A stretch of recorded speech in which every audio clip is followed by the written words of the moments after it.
Praise the lord. దేవుని పరిశుద్ధమైన నామమునకు మహిమ కలుగును గాక. ఆమేన్. ప్రియమైన దేవుని బిడ్డలారా, క్రితం వారం మనం వీడియోలో అన్యుల దగ్గర నుంచి క్రైస్తవులు ఎదుర్కొన్న సమస్యలను మనం చూసి ఉన్నాము. అయితే ఆ వీడియో చూడని ఎడల క్రింద డిస్క్రిప్షన్లో మీకు లింక్ ఇవ్వబడింది, ఆ వీడియోను చూడగలరు.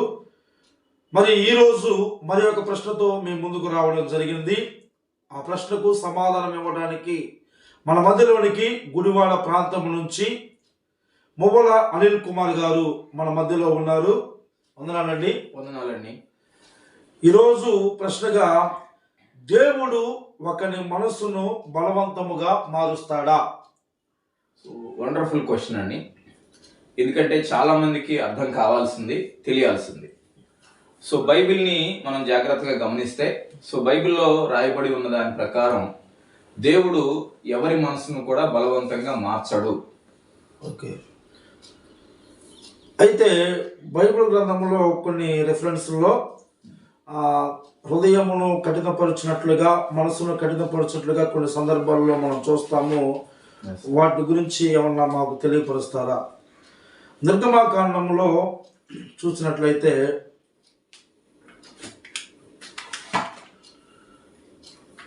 7వ అధ్యాయము 13వ వచనాన్ని జ్ఞాపకం చేసుకుంటే,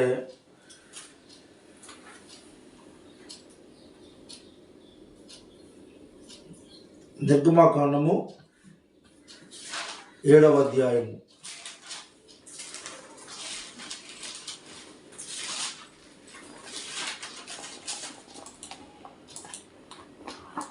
యెహోవా చెప్పినట్టు ఫరో హృదయము కఠినమాయను గనుక అతడు వారి మాట వినకపోయెను అని చెప్పిన సందర్భంలో ఫరో హృదయాన్ని దేవుడు కఠినపరిచినట్టుగా మనకు కనబడతా ఉంది. అవును. మరి ఒక చోట ఎజ్రా గ్రంథంలో 6వ అధ్యాయం 22వ వచనంలో కూడా ఆ మాటలు మనకు కనబడతాయి. ఒకసారి ఎజ్రా గ్రంథము 6వ అధ్యాయము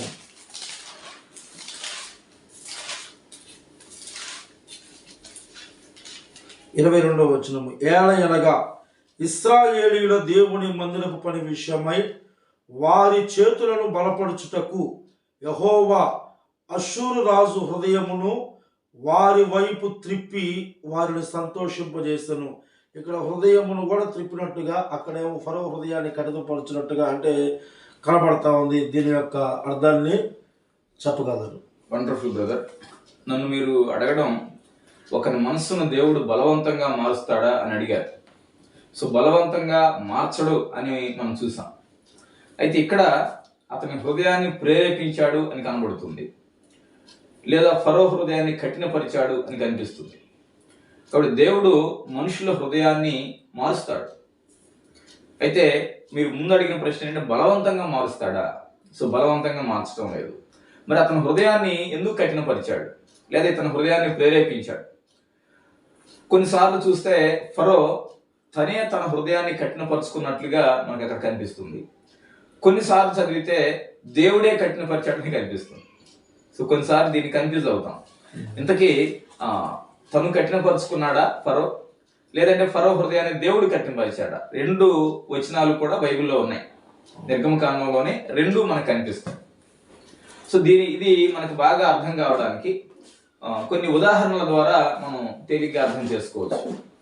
ఉదాహరణకు, మంచి ఎండవేళ, ఎండ బాగా ఎక్కువ ఉన్నప్పుడు బయట ఎండలో తడి మట్టి పెట్టామనుకోండి, దాని పక్కనే క్యాండిల్ అంటే కొవ్వొత్తి పెట్టాం, సో మైనం పెట్టాం.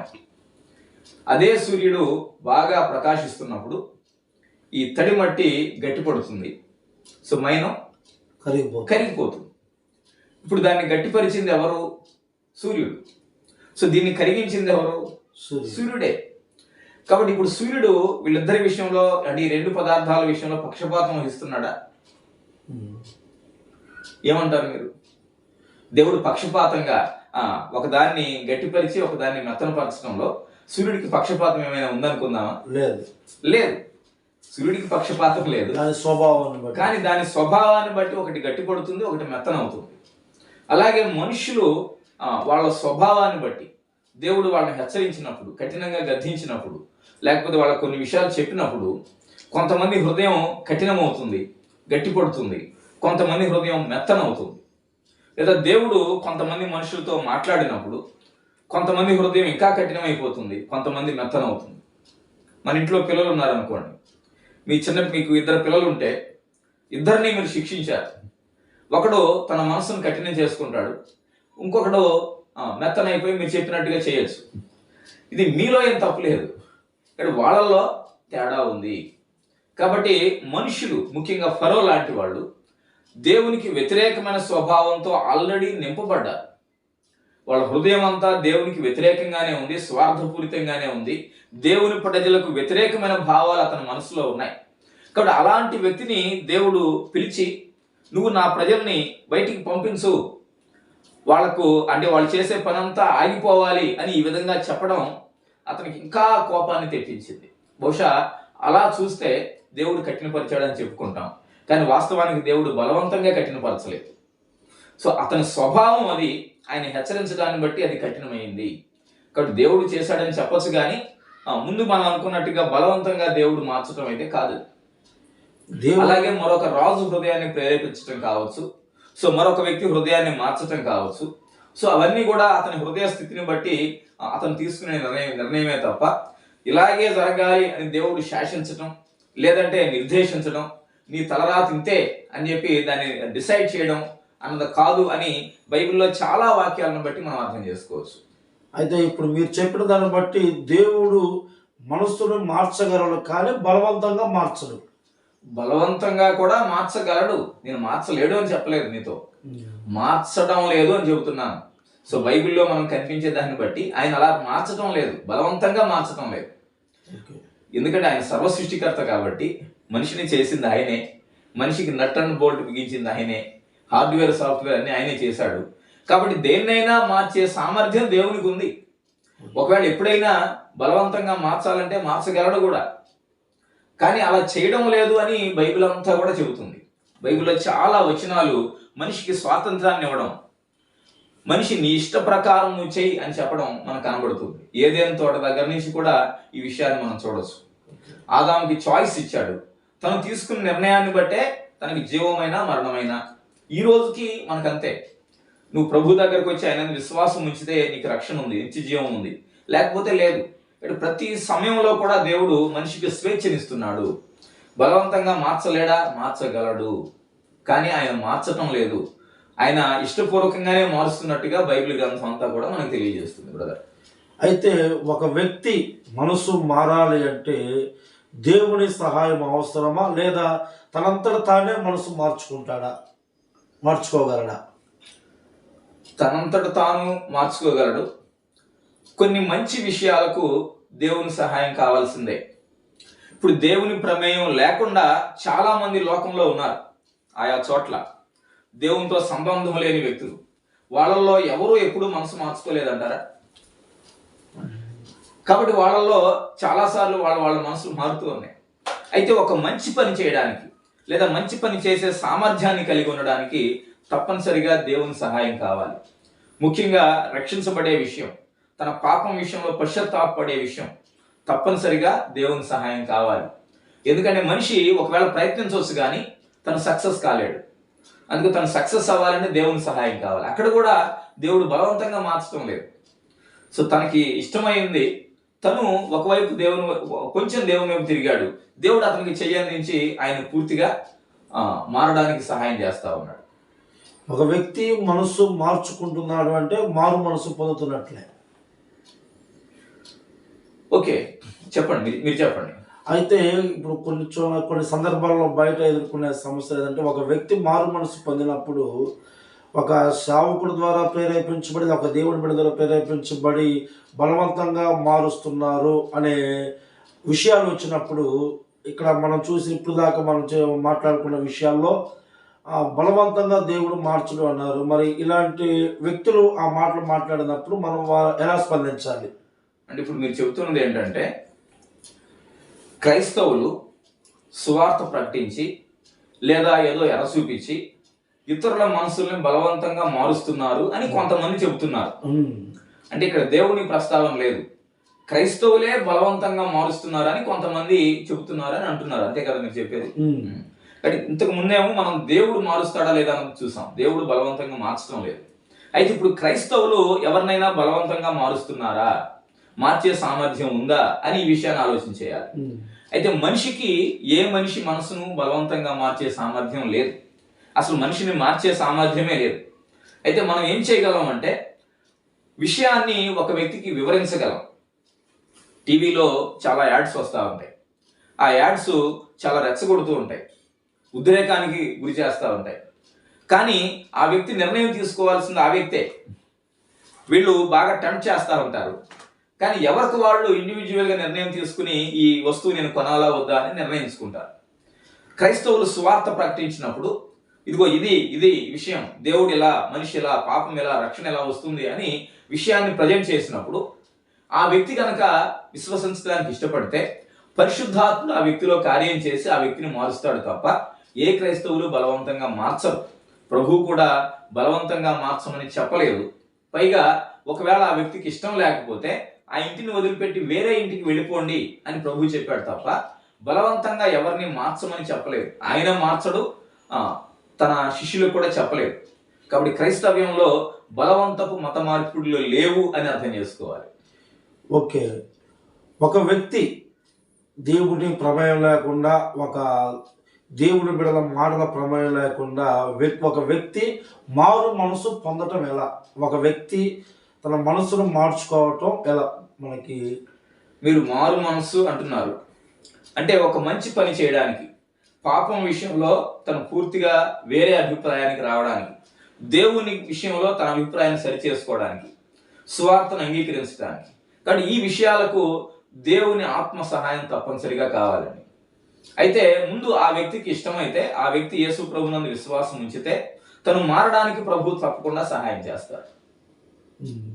కాబట్టి ఆ వ్యక్తి తనంతట తాను తన మనసును పూర్తిగా మార్చేసుకోవడం అనేది జరగదు, దట్ ఈస్ ఇంపాసిబుల్. అయితే అతనిలో విశ్వాసం కావాలి, పశ్చాత్తాపం కావాలి. అయ్యో నేను తప్పు చేశాను, ఇప్పటి వరకు నేను చేయకూడని పని చేశాను, నేను దేవునితో ఉండవలసింది ఉండలేకపోయాను. ఆ పశ్చాత్తాపం తనలో కలిగినప్పుడు తన మనస్సు మారడానికి ప్రభు సహాయం చేస్తారు.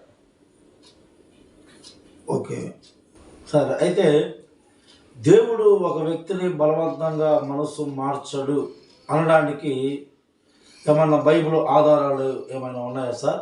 ఉంటే తెలుపగలరు. చాలా మంచి ప్రశ్న అండి. బైబిల్లో ఆదికాండం నుండి ప్రకటన గ్రంథం వరకు ప్రతి పుస్తకంలోనూ దాదాపుగా మనకు అవి కనబడతాయి. దేవుడు ప్రతిసారి మనుషులతో సంభాషించేటప్పుడు, డీల్ చేసేటప్పుడు మనిషికి స్వేచ్ఛనిస్తున్నట్లుగా కనిపిస్తుంది. ఏదైనా తోటలో ఆదాము అవ్వల దగ్గర మీరు ఈ విధంగా ఉండండి, ఒకవేళ ఈ పండు తింటే చనిపోతారు అని చాలా స్పష్టంగా చెప్పాడు. అంటే తినకపోతే వాళ్ళు బ్రతికే ఉంటారు. కాబట్టి వాళ్ళు ఒక తప్పు నిర్ణయం తీసుకున్నారు, దాని కాన్సిక్వెన్స్ వాళ్ళు అనుభవించారు. అట్లాగే అబ్రహాంని దేవుడు పిలిచాడు, నువ్వు నేను చూపించే దేశానికి వెళ్ళు, నేను నిన్ను ఆశీర్వదిస్తాను. కాబట్టి తను ఇనిషియేషన్ తీసుకోవాలి. అంతేగాని ఆయన ఇక్కడి నుంచి మాయం చేసి ఇంకో చోట ఒక వ్యక్తిని పెట్టడం అట్లాంటిది ఏం చేయట్లేదు ఆయన. అలాగే ఆయన ఎవరితో డీల్ చేసినా, లేదా సినాయి కొండ దగ్గర ఇశ్రాయేల్ ప్రజలతో ఆయన మాట్లాడినప్పుడు, సంభాషించినప్పుడు వాళ్లకు దేవుని ధర్మశాస్త్రాన్ని అంతా చెప్పి, ఆశీర్వాదాలు శాపాలు చెప్పి, ఇదిగో వీటిలో మీకు ఏది కావాలో కోరుకోండి, నేడు జీవాన్ని మరణాన్ని, ఆశీర్వాదాన్ని శాపాన్ని మీ ముందు పెట్టాను, మీరు ఏది కావాలో కోరుకోండి, అయినా మీరు మీ కుమారులు బ్రతికేటట్లుగా మీరు జీవాన్ని కోరుకోండి అని. అంటే రైట్ చాయిస్ ఏంటో కూడా చెప్పాడు. 2 చాయిసెస్ చెప్పాడు, రైట్ చాయిస్ ఏంటో కూడా ఆయన చెప్పాడు.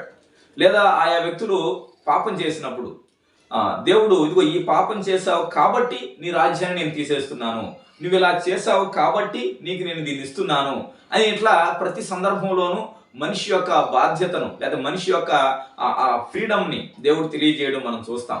మనిషి తీసుకున్న నిర్ణయాన్ని బట్టి దేవుడు వాళ్ళకి ఏదైనా ఇవ్వడం కానీ తీసివేయడం కానీ మనం చూస్తూ ఉన్నాం. క్రొత్త నిబంధనలో కూడా యేసు ప్రభు నా యొద్దకు రండి అని చెబుతున్నాడు. ఎవరైతే విశ్వాసం ఉంచుతారో వాళ్ళు నిత్య జీవం పొందుతారు, ఎవరైతే ఆయన దగ్గరకు వస్తారో వాళ్ళు రక్షించబడతారు. కాబట్టి ప్రతి సందర్భంలోనూ కూడా మనుషులకు పూర్తి స్వేచ్ఛనిస్తున్నట్లుగా మనకు అనిపిస్తుంది.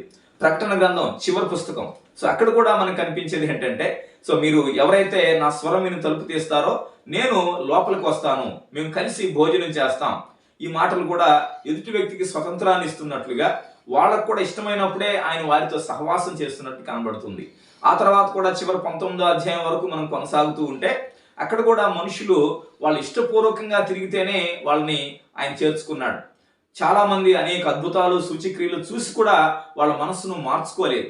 చివరికి ప్రకటన గ్రంథం 20వ అధ్యాయంలో 1000 ఏళ్ల పాలన అయిపోయిన తర్వాత, 1000 ఏళ్ల పాలనలో దేవుని యొక్క నీతి పరిపాలన చూసిన తర్వాత కూడా ప్రజలు వాళ్ళ ఇష్టం వచ్చినట్టుగా వెనక్కి వెళ్ళిపోయి దేవుని మీద తిరుగుబాటు చేసే స్వేచ్ఛను కూడా వాళ్ళకి ఇచ్చాడు.